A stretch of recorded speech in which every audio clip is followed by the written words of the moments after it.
ഇന്നലെ Indian super ലീഗിൽ നടന്ന മത്സരമായിരുന്നു FC Goa versus north east united FC.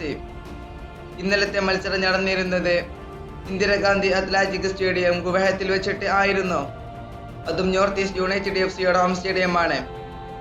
ഇന്നലത്തെ മത്സരം 1-1 എന്ന സമനിലയോട് കൂടിയാണ് പിരിഞ്ഞിരിക്കുന്നത്.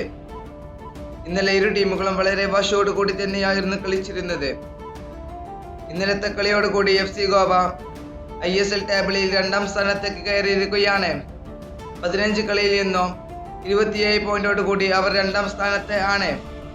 എന്നാൽ മറുവശത്തെ നോർത്ത് ഈസ്റ്റ് യുണൈറ്റഡ് FC ആണെങ്കിൽ ഇപ്പോൾ 5ാം സ്ഥാനത്താണ് നിലനിൽക്കുന്നത്. 16 കളി കളിച്ചു. ഇതിൽ നിന്നും north east united FC 24 point നേടിയെടുത്തിട്ടുണ്ട്. ഫുട്ബോൾ വാർത്തകൾ അറിയാൻ വേണ്ടി നിങ്ങൾ ഈ ചാനൽ തീർച്ചയായും സബ്സ്ക്രൈബ് ചെയ്യുക.